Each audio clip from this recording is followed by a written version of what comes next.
Welcome, child of shadow, to another night of dark revelations. Tonight, we venture into the abandoned sanctuaries of Skyrim's most feared guild, where the 5 tenets still echo through empty halls and spectral assassins guard secrets that died with them. As the wind howls through broken windows and candlelight dances across blood-stained altars, prepare yourself for a tale of the Brotherhood's most forbidden contract. Deep within the Jural Mountains, where ancient pines cast shadows darker than midnight, and the very stones seem to whisper secrets of death, stands the ruins of Shadowmere Sanctuary. Once, this place housed the most elite members of the Dark Brotherhood, assassins whose names were spoken only in terrified whispers across the courts of High Rock and Skyrim. But that was 3 centuries ago, before the purges, before the betrayals, before the contract that should never have been accepted. Kira Nightwhisper had heard the legends, of course. Every member of the Brotherhood knew the cautionary tales of sanctuaries that had fallen, of speakers who had overreached, of contracts that had brought the wrath of Sithis himself upon those foolish enough to defy the natural order. But curiosity had always been her weakness, and tonight, as snow fell silently through the broken roof of the main hall, she found herself standing before the sealed chamber that had been forbidden to all for over 300 years. The iron door bore the mark of the Black Hand, but it was different somehow, twisted, corrupted, as if the very metal had been tainted by whatever lay beyond. 5 small slots were arranged around a central depression, clearly meant for keys, but these were not the simple brass keys used elsewhere in the sanctuary. These slots were shaped like human finger bones, and as Kira examined them more closely in the flickering light of her torch, she realized with a chill that they probably were finger bones, preserved by some dark enchantment and waiting for the proper touch to activate them. She had come here following whispers from her listener, Morvain the Silent, who claimed to have received visions from the Night Mother herself. In these visions, the ancient matron of the Brotherhood spoke of a contract hidden in Shadowmere Sanctuary, a task so vital to Sithis's grand design that it had been sealed away until the proper time arrived. That time, according to Morvain, was now. The civil war raging across Skyrim had created opportunities that the Brotherhood had not seen in centuries, and the Night Mother demanded that her children reclaim their lost heritage. But as Kira pressed her fingers into the bone-shaped slots, feeling the ancient magic recognize her as a true daughter of the Brotherhood, she wondered if some secrets were meant to stay buried. The door swung open with a grinding sound that seemed to echo not just through the abandoned sanctuary, but through her very soul. Beyond lay a spiral staircase carved from black stone, descending into depths that her torchlight could not penetrate. The air that rose from below carried scents that made her step back involuntarily, not just the mustiness of age, but something else, something that spoke of preservation and patience, and things that should have died long ago, but somehow lingered. Steel in hand, Kira began her descent, each step taking her further from the world of the living and deeper into the realm of shadow and death that was the true home of Sithis's children. The staircase seemed to go on forever, spiraling down through solid rock in a perfect helix that defied both engineering and reason. Along the walls, she began to notice carvings, not the crude scratches of graffiti, but elaborate bas-reliefs depicting scenes from the Brotherhood's history. Here was Lachance the Martyr, standing before the false emperor. There was the Night Mother's original form, before she ascended to her current spectral existence. And there, near the bottom of the stairs, was something that made Kira's blood run cold, a depiction of the forbidden contract itself. The carving showed a figure kneeling before an altar, but the figure was not offering sacrifice to Sithis. It was receiving something from the Dread Father, something that writhed and coiled like a living shadow. Around the central scene, smaller figures danced in poses that suggested celebration, but their faces were carved with expressions of terror. At the bottom of the relief, words in the old tongue had been etched deep into the stone. What is given freely may not be freely returned. The staircase finally ended in a circular chamber lit by braziers that burned with cold blue flames. The fire gave off no heat, only light, and by that ethereal illumination, Kira could see that she was not alone.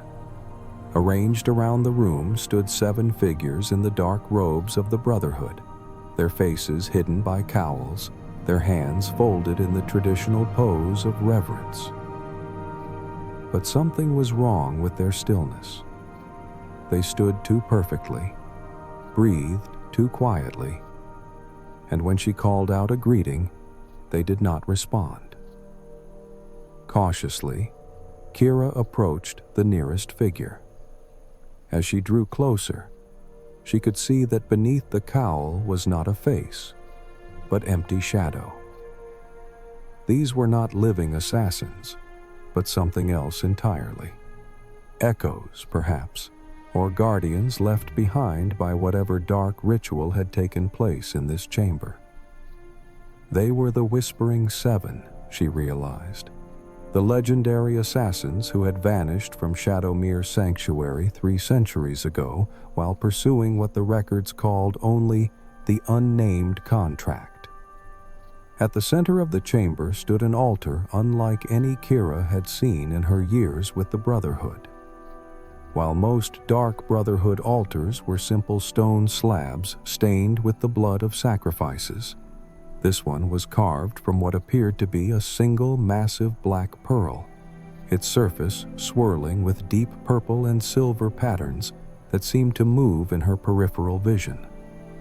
Upon the altar lay a scroll case made from what looked like human skin, bound with silver wire and sealed with black wax that bore the mark of the Dread Father himself. As Kira reached for the scroll case, the Whispering Seven suddenly turned their empty faces toward her. No words were spoken, but she could hear their voices nonetheless, carried on a wind that seemed to blow from the void itself. "The contract awaits," they whispered in unison, their voices like the rustling of dead leaves. "The price has been paid. The seal has been broken. The work must be completed."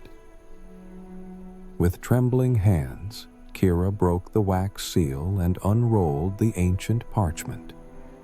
The writing was in the old Dark Brotherhood cipher, but her training allowed her to translate the archaic symbols. What she read made her wish she had never descended into this cursed place. The contract was signed not with the name of any mortal client, but with the true name of Sithis himself. It was a commission that the Dread Father had given to the Brotherhood 3 centuries ago, a task so monumental and so terrible that the assassins of Shadowmere Sanctuary had spent decades preparing for it. They were to kill not a person, but a concept, to assassinate the very idea of hope itself, to remove from the world the possibility that mortals might ever truly escape the dominion of death and shadow. The methodology described in the contract was as brilliant as it was horrifying. Working through agents placed in every major institution across Tamriel, The Brotherhood would systematically eliminate every figure who inspired genuine hope in the hearts of the common people. Not just kings and emperors, who often ruled through fear anyway, but the healers who saved lives without payment, the scholars who unlocked knowledge for all to share, the bards who sang of better days ahead, the priests who offered comfort to the grieving. But the true genius of the plan lay not in the killings themselves, but in how they would be carried out. Each death would appear to be natural, accidental, or the result of misfortune. A plague would take the kindly healer. A bridge would collapse under the charitable merchant. A fire would consume the hopeful young teacher. Over time, people would begin to believe that goodness itself was cursed, that anyone who tried to make the world better was doomed to suffer for their efforts.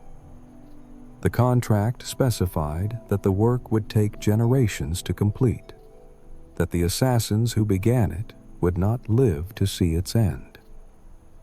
It required not just killing, but the slow, methodical destruction of the human spirit itself. Those who accepted this contract would be transformed, given longevity and special powers by Sithis himself, but they would also be cut off forever from the world of the living. They would become something between mortal and spirit, able to walk among humans, but no longer truly human themselves. As Kira read further, she learned why the Whispering Seven had vanished so suddenly. They had begun the work, had started the long process of killing hope itself, but something had gone wrong.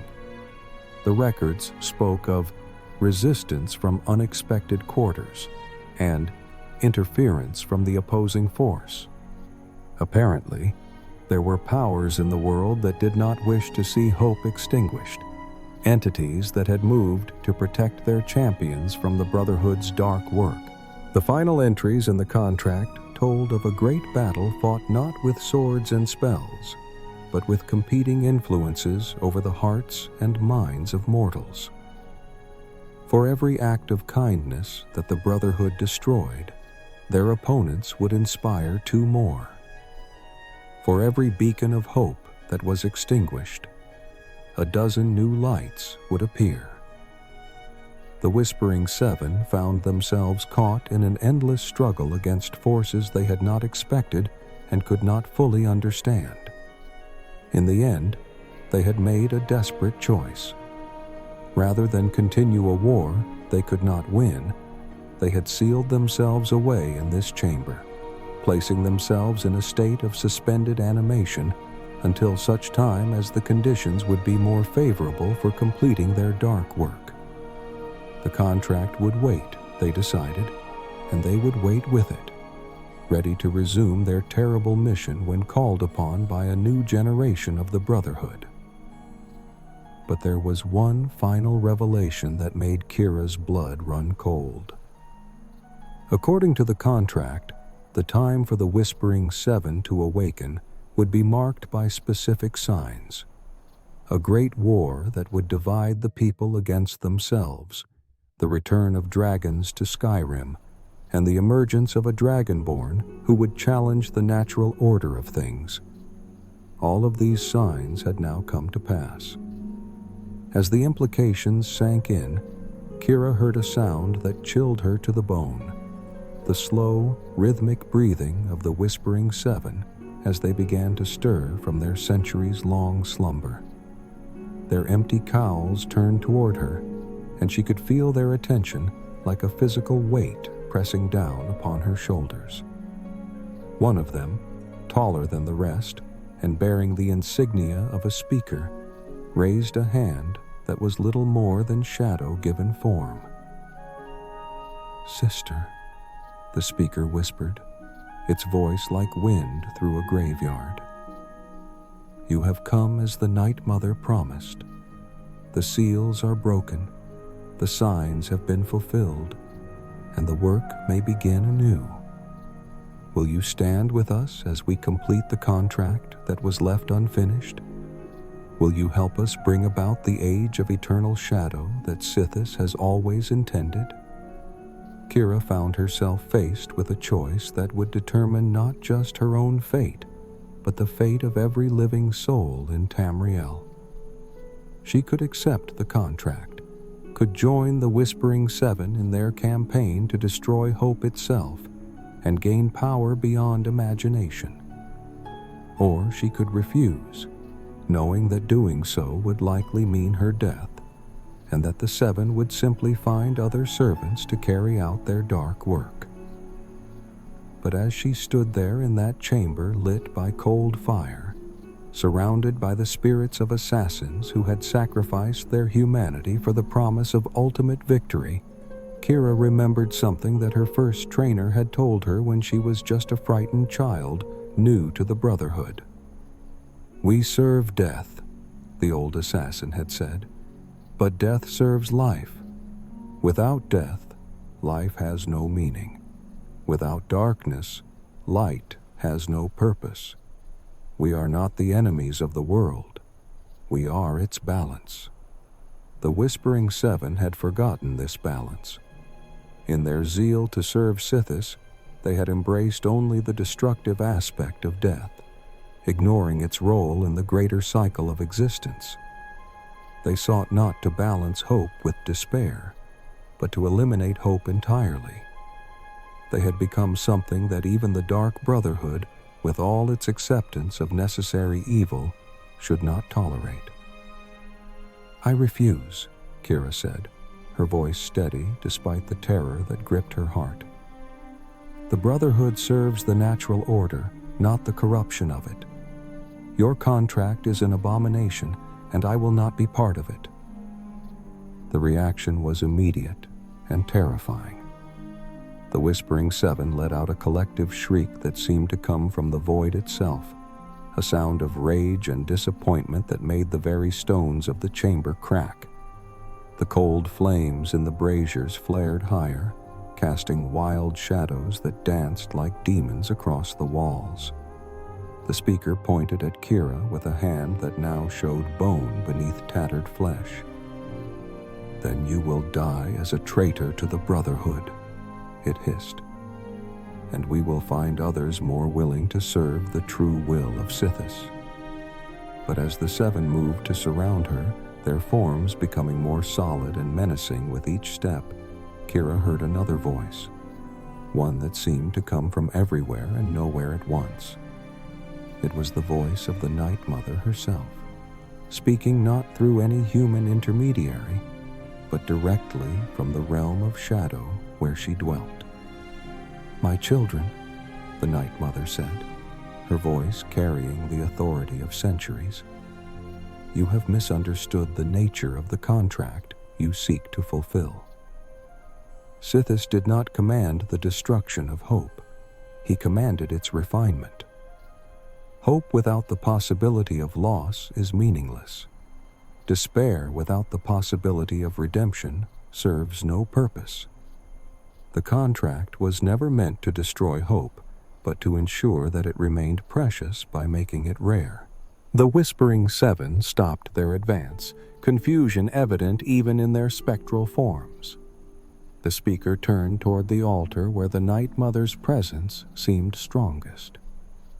"Mistress," it said, the contract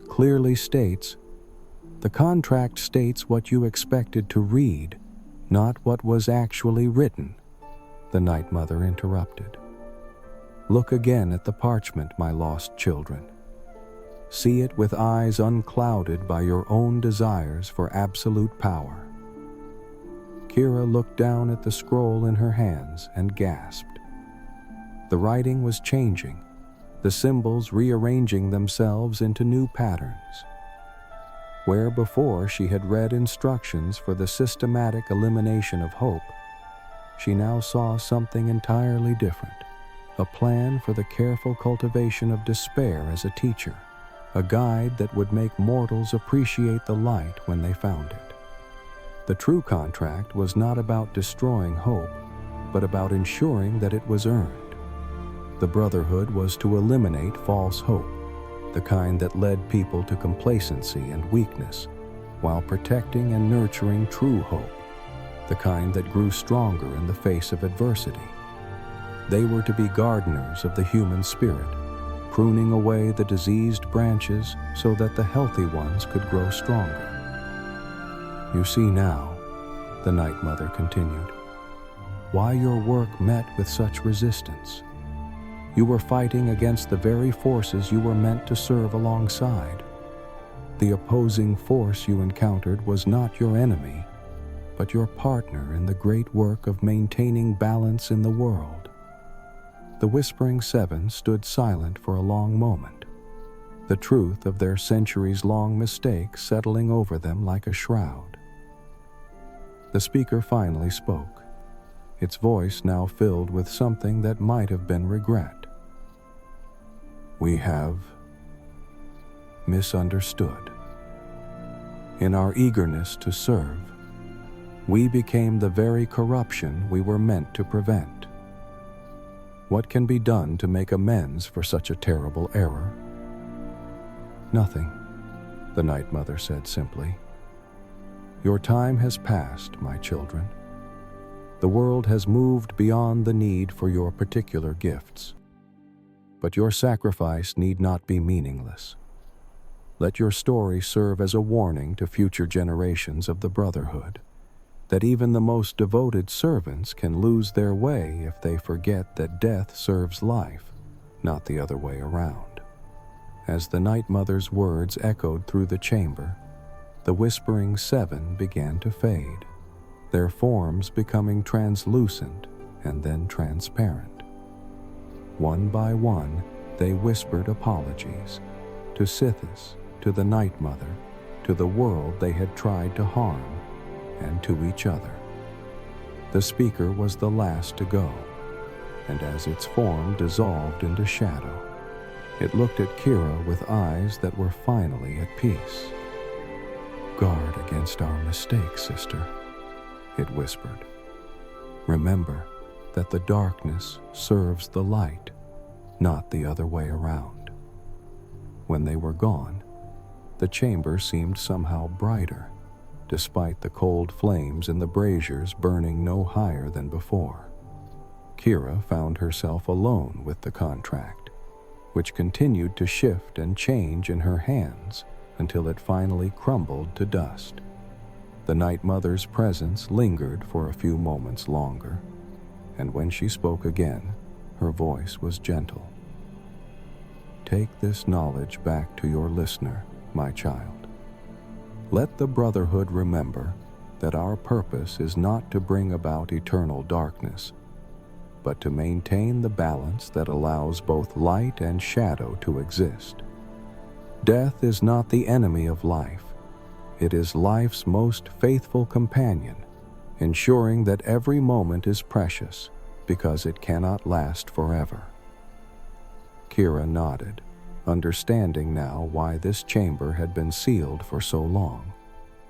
The knowledge contained here was dangerous, not because it revealed some terrible secret, but because it showed how easy it was for even the most dedicated servants of a cause to lose sight of what they were truly meant to achieve.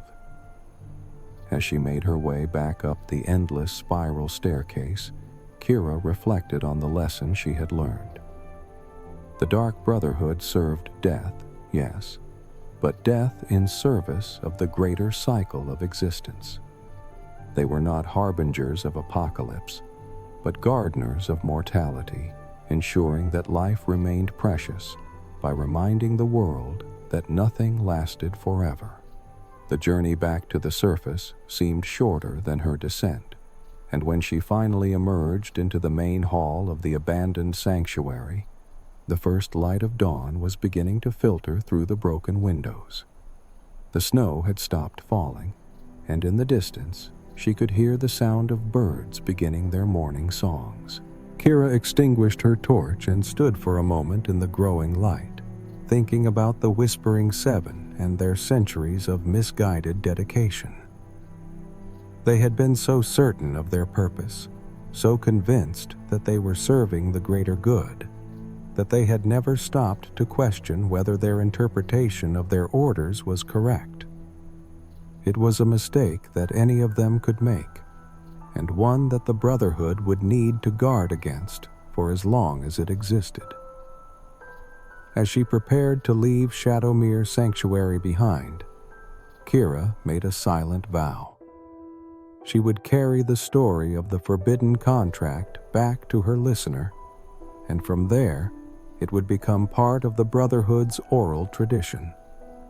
A cautionary tale told to new initiates to remind them that even the servants of death must never forget their place in the greater balance of the world.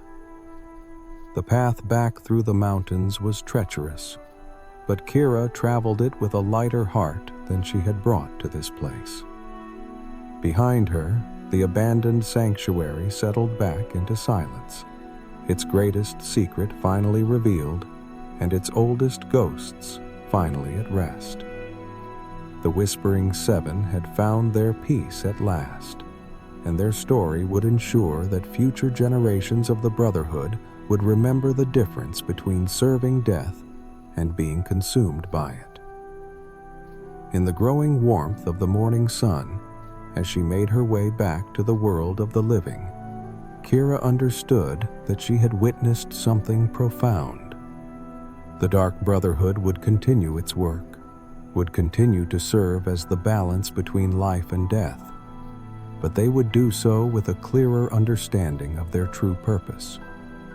They were not destroyers, but preservers, guardians of the natural order that made both joy and sorrow, hope and despair, life and death meaningful. And in the abandoned depths of Shadowmere Sanctuary, where cold flames still burned in empty braziers, the echo of the Night Mother's voice lingered like a whispered promise. Remember, my children, that even in the darkest places, the light finds a way to shine.